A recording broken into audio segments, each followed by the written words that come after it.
Hello, and welcome back to another episode of Plug and Pay, a talk show where we bring you the latest and greatest of global payroll every week. I'm Angelique, Payzar's head of content, and today I'm here with Max, our head of service delivery. Hi, Max. Hey. So, how are you doing this week? Great. I had a lot of great conversations with global payroll managers, both virtually in calls, but also on LinkedIn. And I just keep falling in love with payroll every day a little bit more. So I'm really happy to be back with a new episode together with you, Angelique. Me too. And we have something exciting to share today, actually, because we're going to talk about the poll that you did, Max, on your LinkedIn last week. And we had some interesting results. So the question, first of all, that we asked was, do you accommodate changes after payroll cutoff? So it was quite controversial. Do you want to share a little bit, Max, about what we found from these results? Yeah, sure. Happy to do so. And it's indeed a controversial topic. I don't know, but at least a topic that's very close to the heart of payroll professionals because our lives are driven by a payroll calendar. I once shared on LinkedIn, a payroll professional can never look at a calendar without thinking about how it fits into their global payroll calendar.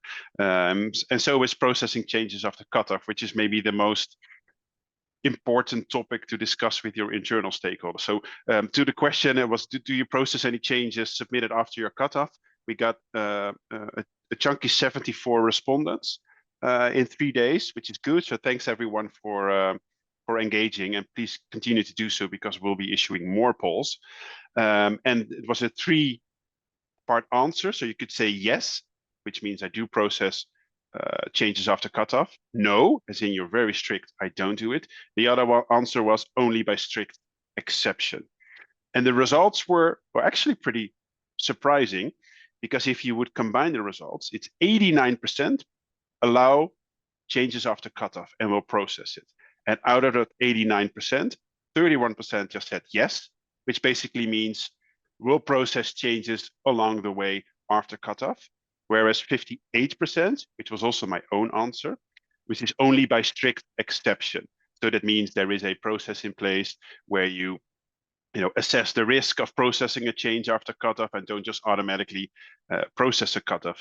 But I think the 89% of yes, either yes in full or yes by exception, kind of speaks to the DNA of payroll professionals who are intrinsically motivated to just deliver pay and are always very accommodating at their own pain without any real gain, so to say, with any changes, because you still want that employee to receive the right pay. And I was actually speaking to someone about the results, and we started the conversation by saying, yes, we need to be much stricter because, of course, if you process changes after cutoff, it will make your process less efficient.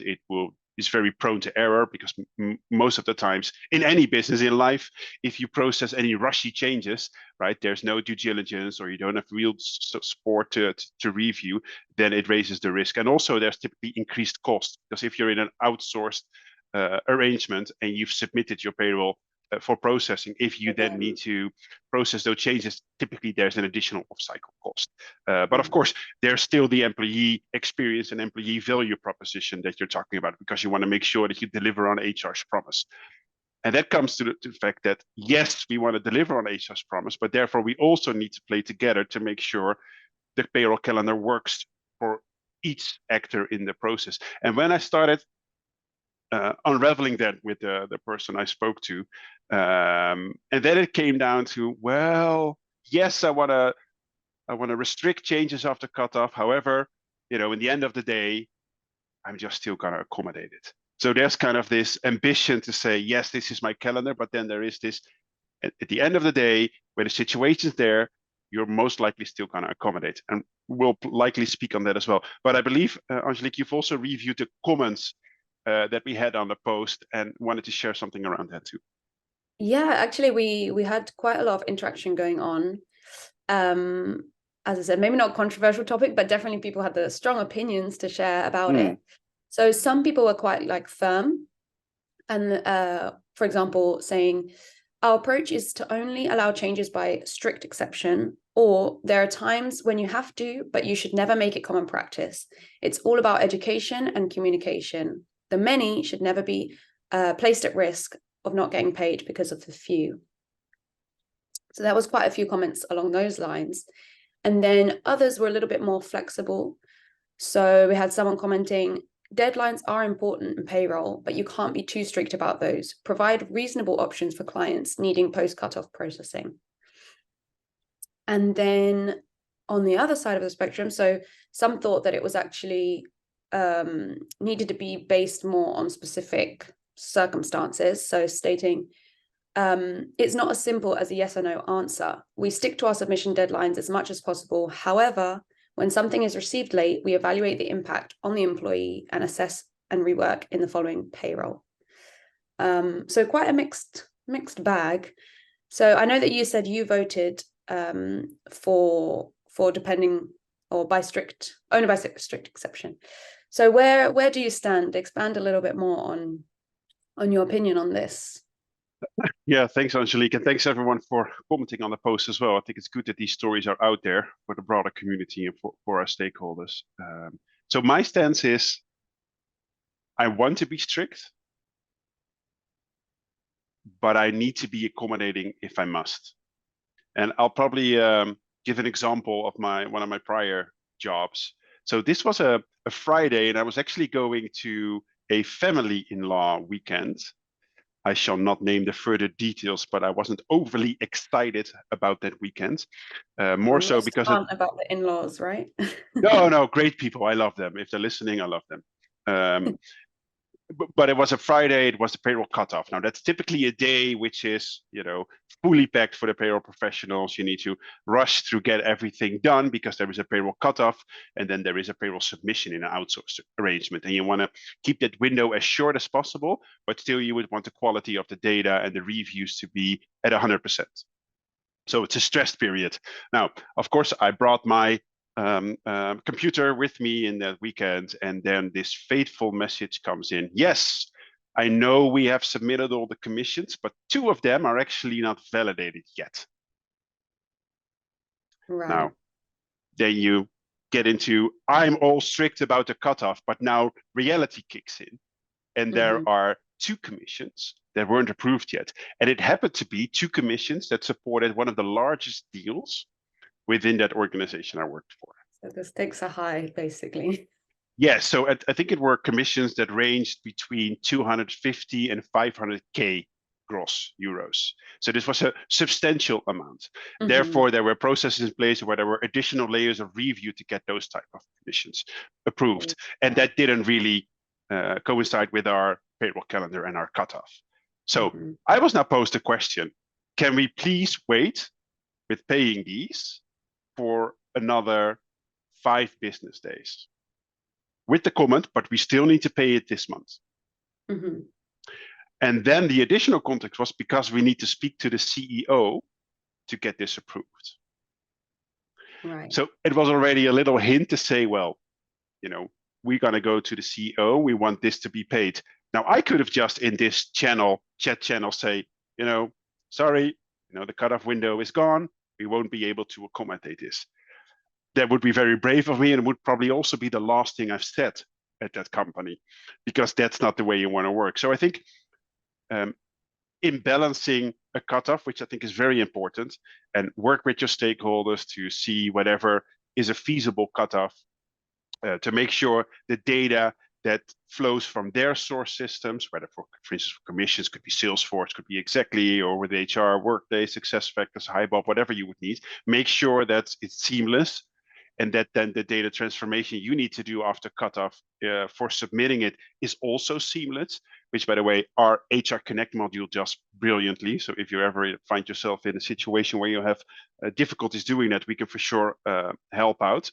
And then that part is really strict. I then always set up a escalation process that if there were any changes after cutoff, either expected or unexpected, that there was a approval process where we assess the risk and impact. Because sometimes there is, for instance, a negotiation about a termination that with lawyers, there might be court cases, and after that you need to pay. So there are circumstances you really can't avoid.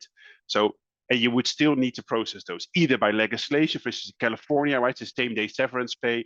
You can't just say no. The window is passed. We can't do that. Or if a court order says you need to pay within 7 days, you need to do it. So therefore, I think there is a balance between ensuring you can accommodate those changes, and then balancing that with, but it shouldn't be the rule. It should really be the exception.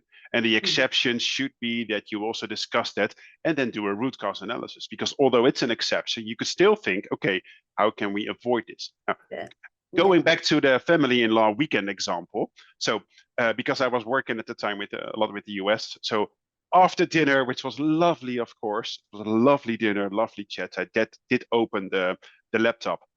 Because in this particular case, it were 2 employees from our Germany entity. And I had to engage with my local partner in terms of being able to process them. And this is where the relationship with your payroll providers in the different countries really come into play.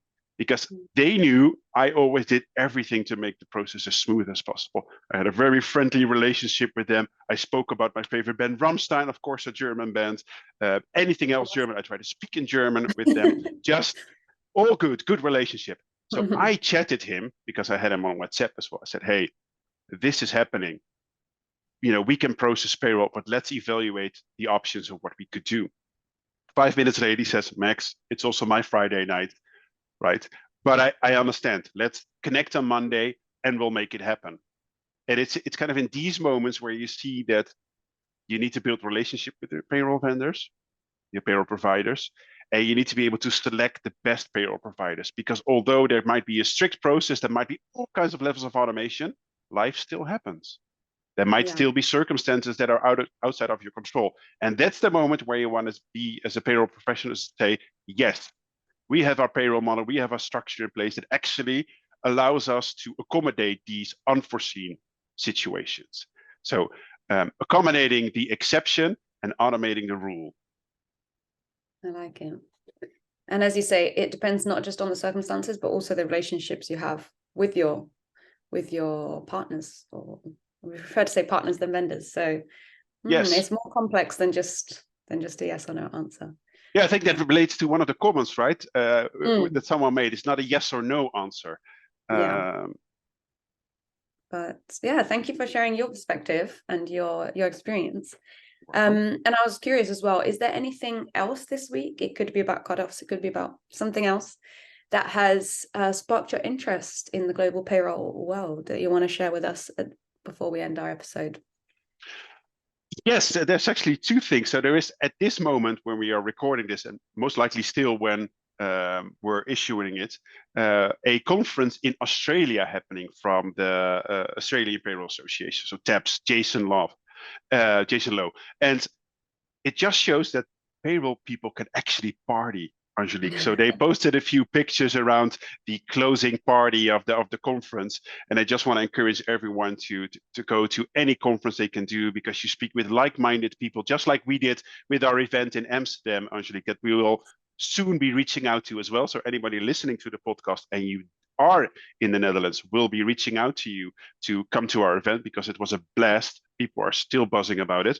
And the other thing that happened to me this week, Angelique, when I was talking to someone to explain the PaySAR model, because they had some challenges with an aggregator, and we have a great case study around Mercury Engineering, which sparked their interest.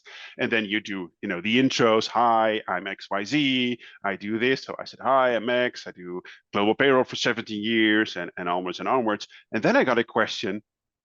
So how old are you? And I'm not often lost for words, Angelique, but this time I actually stepped back a little bit and said, okay, why is this even a relevant question? Yeah, it's been a while since someone's asked that in an introductory. Yeah. And they don't ask me anymore at the grocery store, right, to buy a beer. I'm old enough to do that. But I was caught by surprise, which made me think around the balance between, your age and your experience. Because I always found myself, especially earlier in the career, being perceived as, well, you say that you know this, but how can you know this because you're only 28 or 30 or whatever your age is. And I always found myself explaining that your age doesn't match with your experience. And also the length of your experience doesn't always correlate to what you've done within that experience, right? You could work 10 years in the same job, doing the same thing with little incremental changes, or you could work 10 years at, for instance, different companies, always say yes to a project or continue to develop yourself. So I guess my plea to anyone who's listening is make sure that if you have a year of experience, you really maximize your experience in terms of new projects, in terms of engagement. You might go out of your comfort zone once in a while. And if someone asks you, hey, do you want to participate in this project? I would always say yes. I've never said no to any new project, which does mean that I need to skip a Netflix or Disney Plus evening from time to time and do some payroll related stuff. But in the end of the day, you can maximize your experience by just doing a little bit more and going the extra mile, like you're doing with the podcast, Angelique. But let me return the favor. What have you experienced this week or you want to share with the listeners, Angelique? Yes. Well, I actually went to wasn't a webinar, it was a LinkedIn audio event about equal pay for equal work. So that was really interesting. There was some speakers there like Anita Letting, Owana. Well, I'm not going to try and pronounce the name actually. But and they were talking about, whether companies have a DEI strategy, whether they have pay transparency policies. So that was interesting. Something I want to discover a little bit more about. Maybe even we can talk at some point on an episode about. Great. Yeah, maybe let's invite Anita as well, because she has a great point of view on this, and it relates a little bit to the payroll data, but also the wider HR salary structures and all of that. So it's really an interesting topic, and it's become much more driven by legislation as well. I think Brazil last month already issued a gender pay cap act as well, following many other countries. So yeah, great topic. Yes. So well, we'll come back to that another week. But for today, I think that's a wrap of this episode. So thank you for joining us on Plug and Pay, and we will be releasing a new episode every week on Fridays. So please do tune in on Spotify, Apple Podcasts, Google Podcasts, or wherever you listen to your podcasts. And if you enjoyed it, make sure to subscribe and leave us a review so we know what you think. And as well as that, we'll be running webinars every month. Specifically, Max is going to be running some webinars. So yes, anything else to share, Max? Oh, thanks, Angelique. It's been great doing the podcast again. And any one of the listeners, if you want a specific topic discussed, let me know. And we'll be running a poll again shortly. So we appreciate your engagement through the polls, because it helps us drive the agenda for the podcast, but also you to share some best practices internally and have some data points. So I guess it's until next week. Until next week. Bye.